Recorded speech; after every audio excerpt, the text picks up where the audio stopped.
You're listening to WSTU Stuart. This is WPSL Port St. Lucie.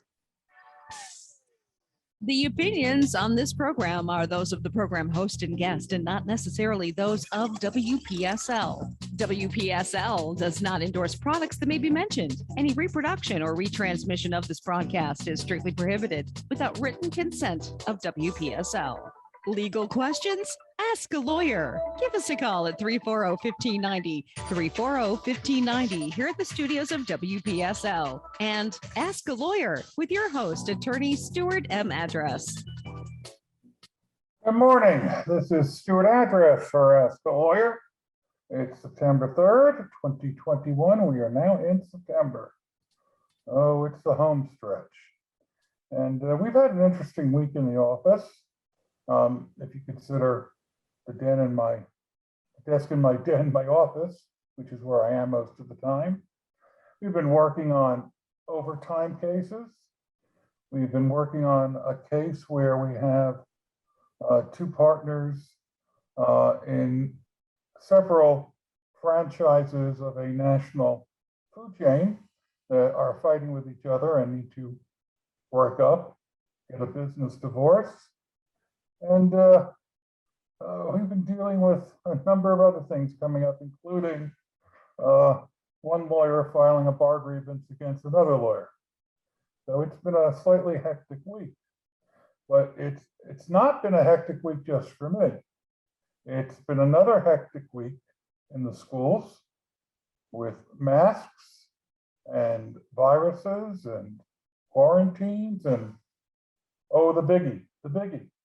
If you were listening last Friday, you'll remember I said that even while I was speaking at that moment, between 10 and 11, a judge could be issuing an order in the school masking case against the governor and the Department of Education. Well, guess what? By now you probably know that when I got off air, and I did a quick little Google search, I was right. While I was on air, the judge had issued an order. Well, he hadn't actually issued an order.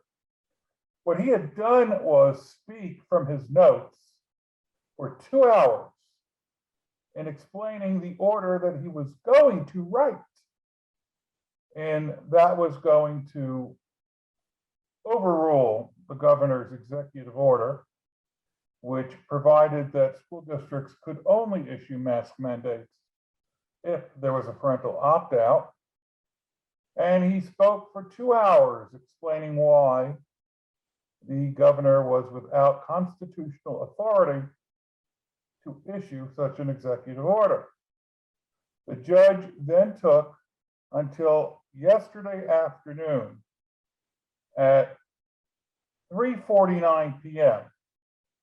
until a 25-page written order was actually entered in the record, which implemented the injunction. So, as of Monday, what's going to happen? Well, I suspect that by Monday there'll be an appeal, which will stay the order, temporarily put it on hold until an appellate judge can determine whether the stay should remain in effect while the appeal goes through the process, or whether the injunction should go into effect while the appeal goes through the process. If the injunction stays into effect, then the executive order is history. If the injunction is stayed, then the governor can continue to do whatever he wants until an appellate court determines otherwise. So, before we actually discuss that order, that carefully crafted order, let's look quickly at some of the newer statistics. And let's look at when you said the important stuff, I thought you were going to say that our WPSL high school football game of the week was canceled due to COVID at Jensen Beach. Come to find out, a couple hours after that, South Fork, Martin County, both quarantined. So all three Martin County High School football teams are quarantined this week. So all three Martin County football teams quarantined, can't compete because of COVID. Are we surprised? I'm shocked. I know. Couldn't possibly be anticipated. So let's look at our 5 local school districts, semi-local, South Florida, and the one who really stuck it to the governor over there in Hillsborough. Now, starting with Miami-Dade, as of yesterday, the statistics were 227 individuals with COVID, 153 students, and 74 staff. Now, that is compared, that 227 is compared with the number I gave you last Friday, which was 105. It's more than doubled in 1 week. Broward County, as of yesterday's numbers, 647 with COVID, 418 students, and 229 staff, as compared to the numbers I mentioned last Friday, which was 84 students, not 418, and 68 employees, not 229. That is a massive increase in a week. Now, those two were the hot zones the first time around. You're right, those two were the hot zones the first time around. We'll jump over to Hillsborough County, 3rd largest school district in Florida. Miami-Dade, Broward being number 1 and 2. Hillsborough, as of yesterday, 7,387 COVID infections, comprising 6,218 students and 1,169 staff. How's that compare to the numbers I gave on the radio last Friday? Well, the total again is 7,387 as of yesterday. As of last Friday, it was 4,989. So we have an increase of roughly 2,400, and I'd say that's a 50% increase over the 4,900 of the week before. And we will pause for a moment because we have Carlos on line 1. Hello, Carlos. Hey, I just got a few questions for you. Sure. When I listen to Fauci, he says that these masks that we're wearing have a 0% protection. I can't, Carlos, I can't really hear you. We're really having trouble hearing you, Carlos. Speak up.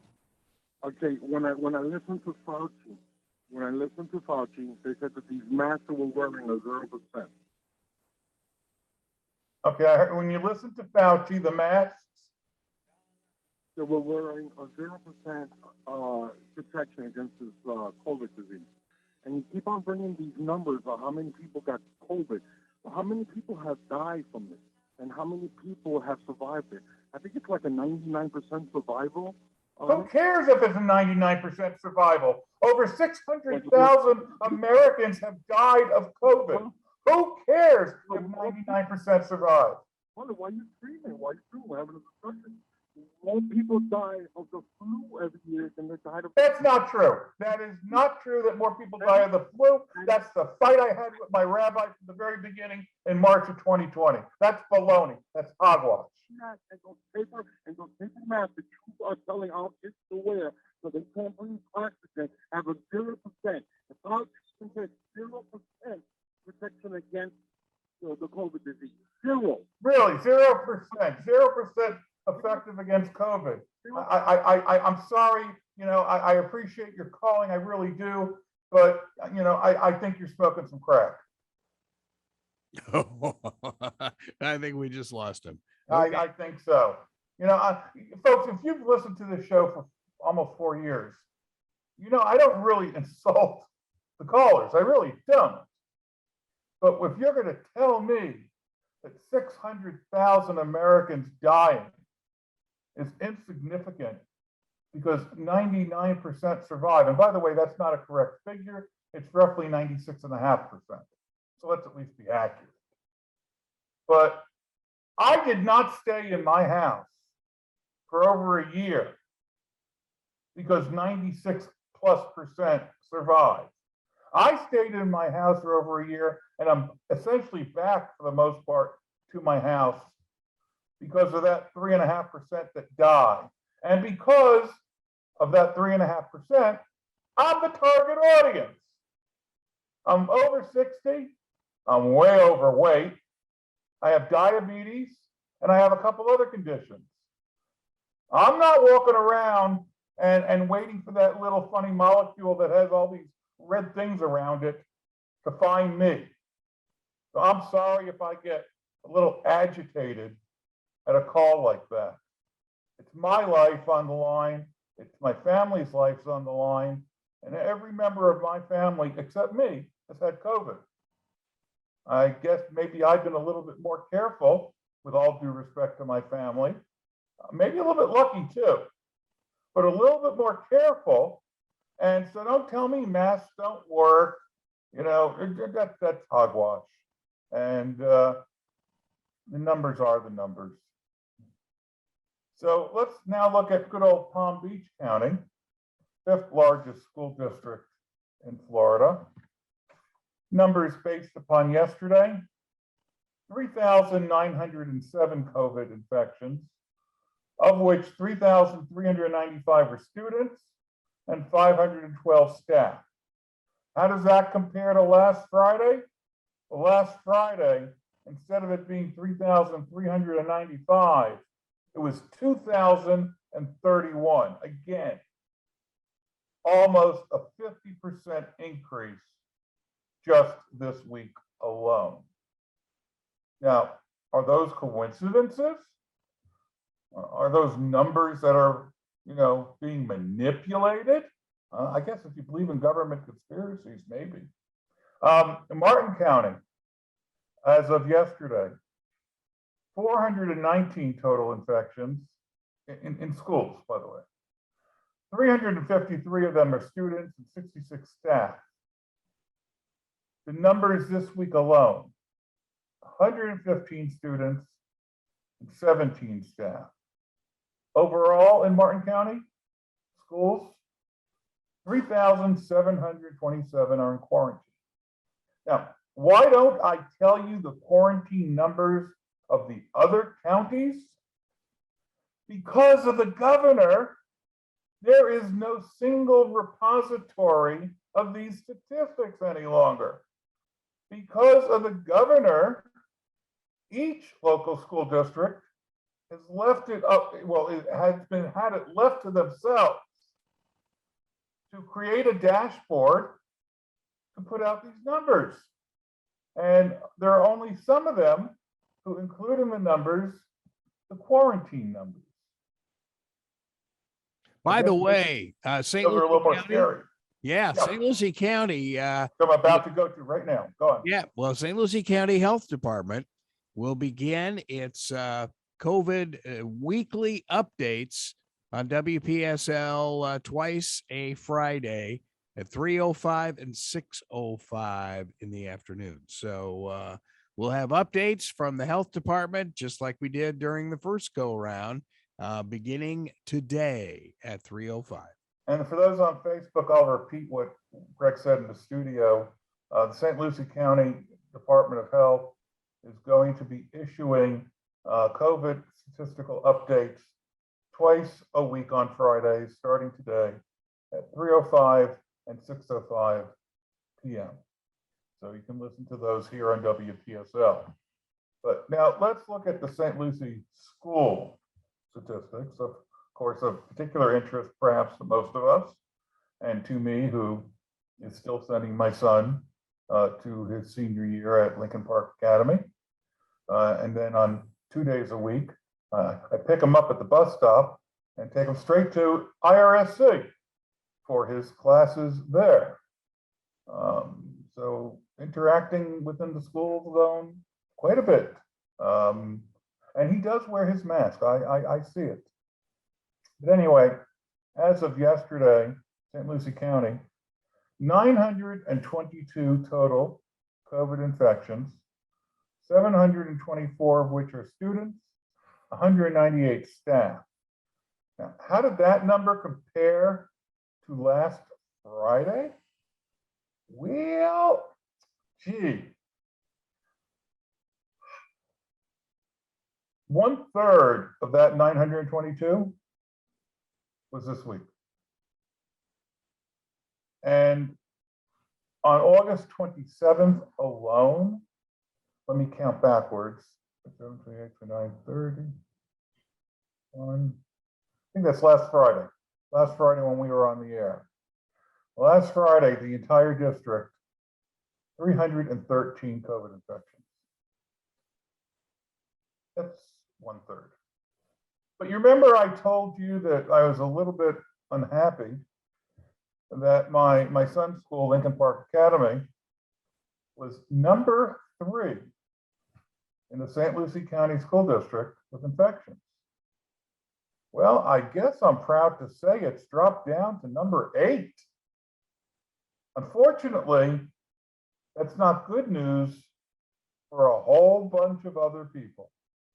So let's break down the top 10, which probably should be referred to as the least 10, because they're the schools that you least want your kids to be in right now. Number 1, St. Lucie West High School. I'm sorry, St. Lucie West K-8. 59 infections. Ooh, that's a shocker. Okay. Number 2, Treasure Coast High School. 58. Number 3, Oak Hammock. 55. Number 4, Fort Pierce Westwood, which was number 2 last week, 51. Number 5, Centennial, 45. Number 6, Northport K-8, 44.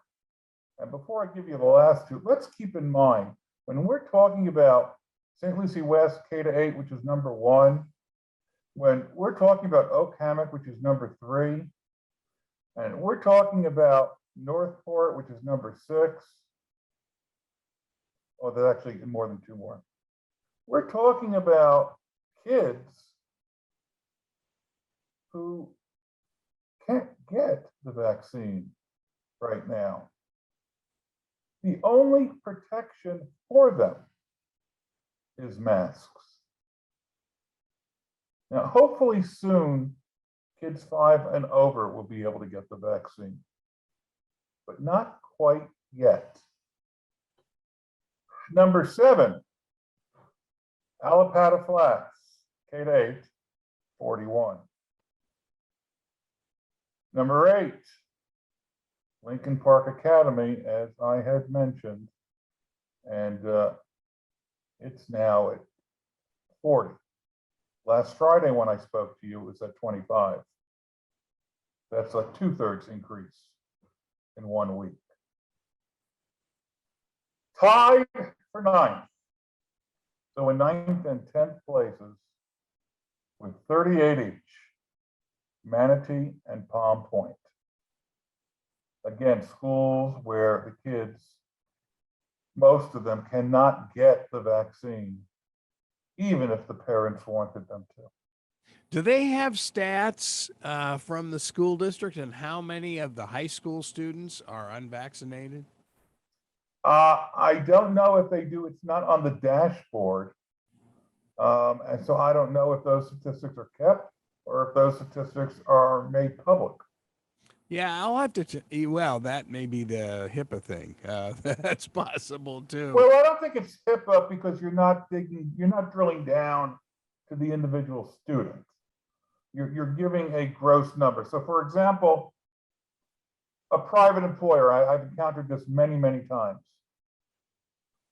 private employer tells you you need to go into quarantine because somebody in your department has COVID or is known to have been around somebody with COVID, they cannot tell you who. So you don't know precisely how close of a contact were you with this person. That's HIPAA. They can tell you, and in my regard, under the law, they must tell you if you've been in proximity with such a person. Because not to tell you puts your own health at risk, and then the risk of other people with whom you're going to continue to associate. And that's how we get a plague, or a pandemic, as they like to call it these days. So, these numbers, particularly just looking at St. Lucie and drilling down into the top 10, these numbers are all going up dramatically in 1 week. The top 10 is sort of juggling significantly within 1 week. Why is that? Well, because it tends to, when you get a cluster, the numbers really go up because that person infects that person, who infects that person, who infects that person, regardless of our earlier caller. Respectfully, I do submit that the masks are necessary and beneficial. We've heard this from good old Dr. Fauci. We've heard this from the director of the CDC. We've heard this from the head of NIH, National Institutes of Health. We've heard this from the Surgeon General. We've heard it from virtually all the competent, reliable doctors, the overwhelming vast majority. Yes, there are a few that are still telling you to take, horse drugs, but I guess there will always be Dr. Trump out there somewhere. The reality is, absent the vaccine, the masks are our best defense. And again, not only are they our defense, they're our defense to protecting others, they're our defense to receiving, and they're our defense to, if we do receive and have no symptoms, giving it to others without knowing. This is how you stop a pandemic. Now, I'm gonna say to you, sometimes I deviate from these legal issues, but we're about to go into the court decision, so I feel that there's some connection here to law. I ask you to ask yourselves, in your heart of hearts, do you think when we had the bubonic plague, when we had chickenpox, did anybody divide among Democrat or Republican? Or was everybody on board with getting rid of this thing? Yeah, okay, I'm sure there were a few, but I'm gonna guess that 99% just wanted to get rid of the thing. That there wasn't this hard 30% that was anti-vax for whatever their reasons. Most of them absurd. Now, do I believe that within that 30%, there are some people who have legitimate, reasonable bases for their concern? Yes, absolutely, I believe there are people out there that have, in their analysis and their internal decision-making, have legitimate, reasonable explanations for why they don't want to take it. I mean, I don't know, maybe some of them are, well, we hear about so many horrible effects of drugs 10 years later, I want to wait a little bit longer. I understand that. I don't agree with it in this circumstance, but I understand it. God knows every day we're hearing something else causes cancer. We all know about tons of product liability lawsuits for products who later on were found to be really, really harmful in some way. I understand things like that. But in the face of virtually everybody who doesn't have a vaccine likely is going to get COVID at some point and risk their own death, In light of that, I would say, man, whatever your explanation is, in this situation, it's not reasonable because the prospect of death should override the reasonable thought process that you're having. And then most of that 30%, well, they're sheep. I'm sorry. I know I have a Republican leaning audience, but they're just following somebody over a cliff. And at some point, somebody's going to stop. You know, even when we had these cults, Jonestown, at some point there were certain people that said, no more. I'm not doing this. Oh, we need a few more that say, no, not more. I'm not doing this. All right, now, I mentioned we had a court decision last Friday. And as I mentioned, my prediction on the air last Friday, that a decision might be coming down while I was speaking was correct. You know, I'd like to think that I was correct because after 36 years of being a lawyer, I've learned how to assess a case and causes of action. Some of it could have been dumb luck. Now, the primary issue that I perceived that was problematic with Governor DeSantis's executive order, other than it being sheerly stupid, but the primary legal issue that I perceived was a constitutional one. Florida's Constitution provides the right for all students to a safe and healthy public school education.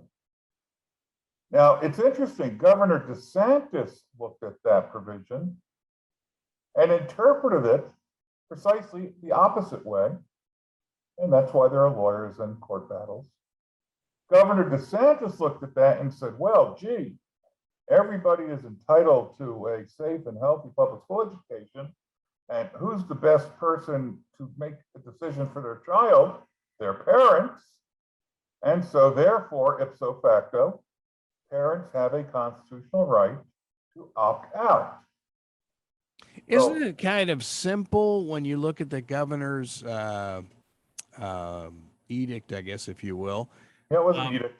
Isn't he in violation of the home rule concept in the state of Florida? Oh, you're such a smarty pants.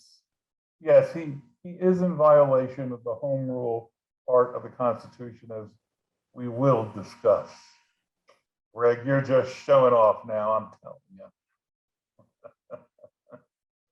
It just seems obvious, that's all. I'm glad you think it's obvious, because obviously it wasn't obvious to so many people, including the governor.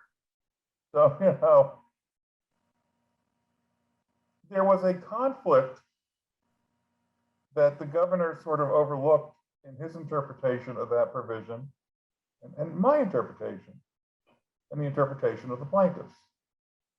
And that is, while you as a parent in general are certainly the best positioned to provide and to dictate what is best for your own child, and therefore, let's say, tell them not to wear a mask. By doing so, you are inflicting very reasonable danger upon all else in that school. And therefore, there is a real conflict in the public interest. If you exercise your right to quote unquote protect or provide for the safety of your child, you are destroying the rights of all those other parents who say, my kid should be masked and everybody should be wearing masks to make sure that everybody's protecting everybody. This is not a situation where you make a decision and the only impact, if you're wrong, is on your own child. Here, you could quarantine an entire classroom In some instances, you can close an entire school. And that's where the governor either just didn't perceive it correctly, or I'm going to submit to you because I'm so jaded, I'm so tarnished, I'm so cynical. The governor knew exactly what he was doing, but he wants to be president and he wants to be like Trump. And he's going over the cliff no matter what, because I'm telling you, he's running for re-election as governor in 2022 before he tries to be president in 2024. If he loses as governor, his career is done. He's not running for president in 2024. And even though we have a slightly leaning Republican state, there are a lot of Republicans who aren't quite happy with these types of decisions, certainly independents. And so he may be losing a lot of his own base by doing what he's doing, even while he secures it with most of his base. I'm very tarnished. I believe this is a political decision. And in fact, the judge, in his 25-page opinion, discussed the issue of a political question, because this is not so outlandish and cynical, that even a court doesn't evaluate the issue of political question, and whether it is a political question, and therefore so the governor has the sole right to make the decision, because the courts cannot get involved in political questions. All right, so 25-page order, hundreds of pages of exhibits. Now, I'll be honest with you. I didn't read the 100 pages of exhibits. I did read the 25-page order. And see, that puts me in a classification that is probably the top 1%. I don't usually say I'm in the top 1% in anything, but maybe I am. And having read the 25-page order. You're probably the only one in the whole state who's read it. And what the purpose of that is, you all, to the extent you have any knowledge of what happened because of the news, whether it's WPSL or the old-fashioned newspaper, print or online, or CNN or Fox, or the local West Palm affiliates of the networks, whatever your source of knowledge, it is probably limited to an article or two, or a 1-minute news soundbite, where reporters do their best to summarize complex legal issues. So what I'm saying is, what you have heard and what you understand is at level 1 of analysis, not, let's say, level 10. And when you go through that deeper analysis, sometimes your opinion might be changed. Example in point, and I won't go through all the details because I've done it on other shows, the McDonald's hot coffee case, which lawyers love to use in voir dire these days in questioning prospective jurors. Most people would say, millions of dollars for a hot cup of hot coffee? What are they crazy? No, I guess if that's all I knew, I tend to agree. But when you learn that the coffee maker was, like 15 degrees too hot for the human body, that it was capable of causing 3rd-degree burns, that McDonald's knew about it in advance, that McDonald's internally did a study and determined it would take a couple dollars each to fix the coffee makers worldwide. And then they decided, it's probably more expensive than the cost of litigation, so let's just risk it. Then most people who have been raising their hands in jury boxes that, that's an absolute runaway, that's an absurd verdict, the hands begin to go down because they get more and more in-depth information. And so let me try to give you some of what the judge said and some of his analysis. And If I haven't said it already, and I haven't, we've had one wonderful caller, and I do mean that sincerely, even though I lost my cool. And for that, I do apologize. Give us a call at 340-1590 on this or another topic. And if you call on this topic and you disagree with me, I promise, I will try to hold my emotions to a reasonable level. Hey, should I call you because I'm planning on suing McDonald's because I can't get my vanilla shakes anymore because they're having a fight with their milkshake company. You want to know, you're not only can't you get your vanilla shakes anymore from McDonald's, they're having a fight with their company. We're unable to get our two favorite chocolate desserts at Longhorn because they're having problems with their distributors given the current market conditions. And I can also report that for several years now, the Carrabba's in St. Lucie West does not serve pizza because its pizza oven is broken. Why don't they fix it? It costs thousands of dollars to fix the pizza oven. So I can't get my pizza when we go to Carrabba's. Hey, this is what goes on, folks. Wait a minute. Pizza at an Italian restaurant, you can't get it because Not in St. Lucie West. oh my. I got lots of coupons a few years ago because I was absolutely astounded at such a situation. Okay. All right. Judge starts out by explaining, and I'm going to do a lot of quoting here, says that the Florida Constitution, quote, requires the balancing of one's own rights with the rights of others, and that when considering separation of powers, courts may properly consider whether a law was lawfully enacted. Now, by itself, that seems like an unremarkable statement, but recognize that we're talking about balancing your rights with somebody else's rights. This is not a straight issue of what do you have the right to do. This is not free speech. This is seriously life and death, balancing your right with other people's rights. The judge continued, quote, a governor's executive order must be based on authority granted by the Constitution or the legislature. He also went on to say that the executive order at issue provided that, quote, local school districts could not adopt a face mask mandate unless it allowed a parental opt-out, end quote. And he explained, the judge, the executive order has two functions.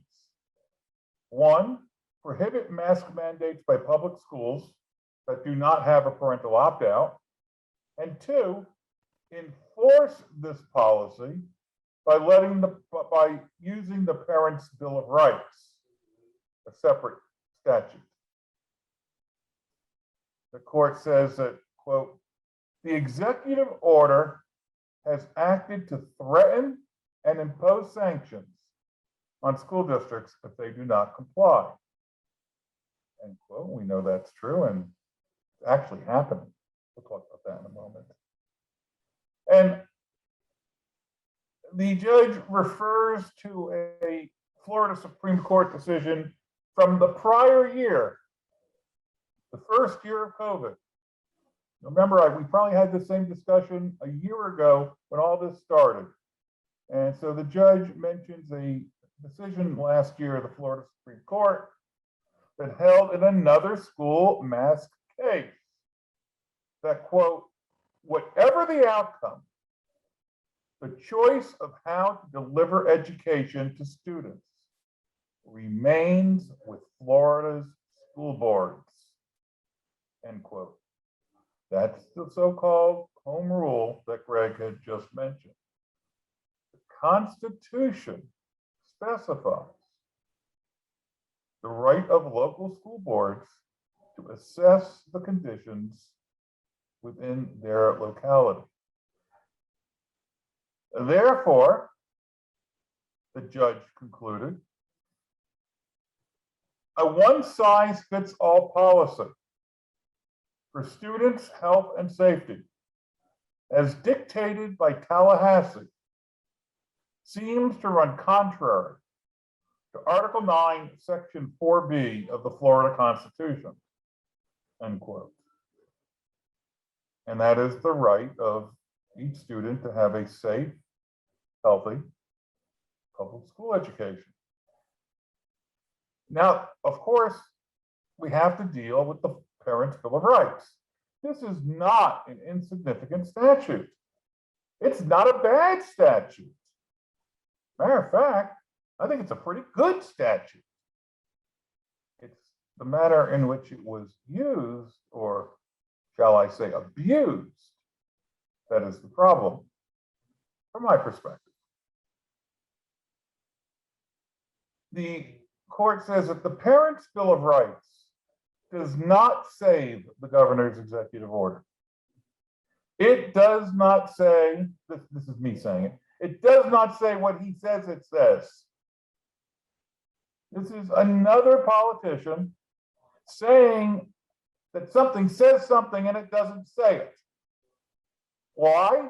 Because 99.5% of us are not going to go back to the source document to check it. And, you know, the fact checkers that CNN has are not here on the ground. So whether or not that thing is ever fact checked is questionable. Here it was because we had litigation.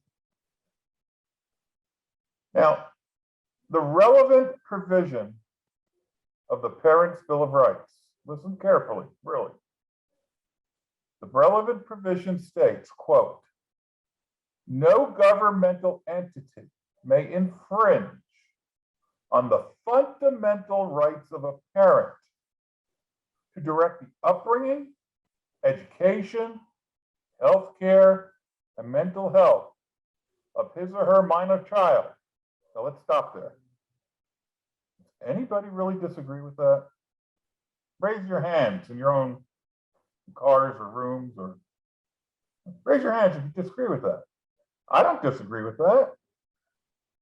That's what the governor says, the Parents' Bill of Rights says, and to that extent, he's telling the truth. He's just not reading the rest of the sentence. Now, this is a trick that lawyers learn. I learned that when I get a brief or a memorandum from another lawyer that quotes cases, I go to those cases and I look at the paragraph before and after that quote, and I see if it changes the intent of the quote or if there are other words that actually literally change the meaning.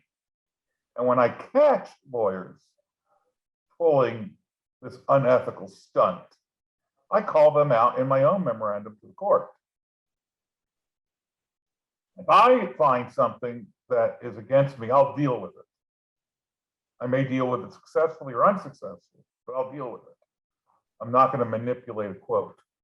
Anyway, the rest of the quote in the Parents' Bill of Rights says, remember the parent's fundamental rights, direct, blah, blah, blah, there, his or her minor child, without demonstrating, in other words, the parents have this right,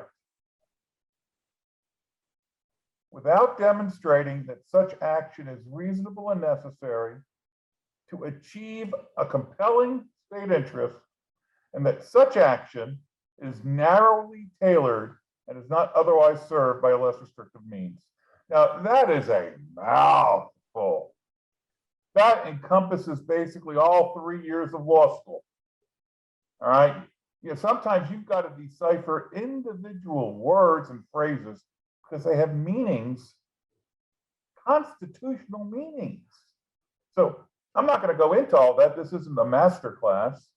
But what are the words that are really trigger phrases?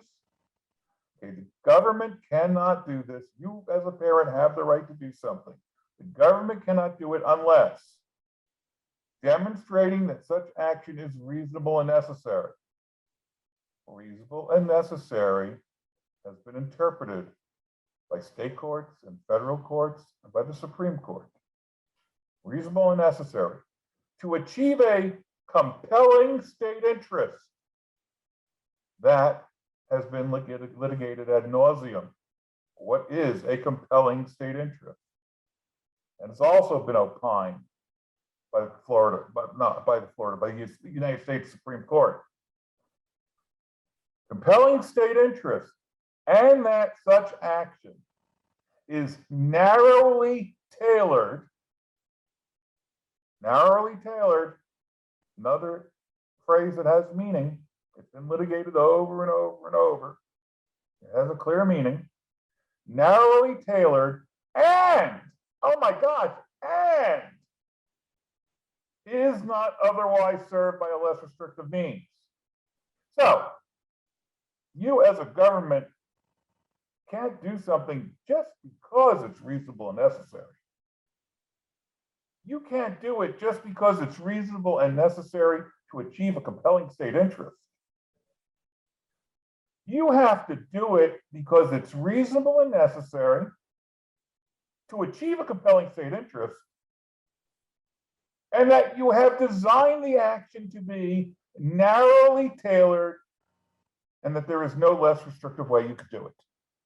That is the burden of the government if they want to take away from the parents these inherent rights.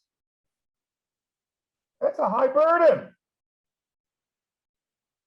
Now, Governor DeSantis thinks that, the local school districts are just robbing parents of their inherent constitutional rights. No. Not if those local school districts had a reasonable and necessary purpose. It was a compelling state interest. The action it took was narrowly tailored, and there was no less restrictive means. So quickly, because I only have 5 minutes. If you're not going to require full masking, how do you protect any of the students in the school? Can you do it by requiring 90% masking? No. There's only one way, come on. It's full masking. And that's why some of these school districts that did not give parental opt-outs are able to do this. So the judge concludes, after analyzing this, defendants are relying on the first portion that prohibits infringement on parents' rights, but ignoring the remaining portion which provides an infringement may occur if the action is reasonable and necessary, et cetera, et cetera. And then the judge concludes, based upon all that analysis, quote, there is no prohibition in the Parents' Bill of Rights against schools adopting mandatory face mask policies without a parental opt-out, so long as the policy is reasonable and otherwise complies with the provisions of the statute. And then the kicker. Judge says, the statute does not support a statewide order or action interfering with the constitutionally provided authority of local school districts to provide for the safety and health of children based upon the unique facts on the ground in a particular county. Now, since I don't have the time, I won't go through the rest of the quotes, but I'm going to quickly try to do what they call spread them to you, and do them quickly, but not so quickly you can't hear me. School boards are not required to secure permission in advance to adopt a policy. This court issues a permanent injunction and enjoins the defendants from violating the Parents' Bill of Rights. I also enjoin the enjoined defendants from enforcing or attempting to enforce the executive order and its policies, which violate the Parents' Bill of Rights. So the very statute that the governor relies upon, the judge is saying he violated, and he's enjoining the violation. So what does the governor do in response? He follows through on his threat. He has now directed the state Department of Education to withhold funds from 2 school districts in the amount that is equivalent to the salaries of the superintendent and every member of the school board. He's done this after the judge issued an injunction. Now remember, he hasn't yet appealed. So there isn't even an automatic stay that has gone into effect. He is doing this. The governor is doing this. While this injunction is in effect, he is disregarding the court's order. He's disregarding the rule of law. He is determined that little Napoleon Trump is he. How can you consciously violate the court's injunction before you even appeal? The governor doesn't give a darn. He wants what he wants. He's going to do what he's going to do. And there's the music.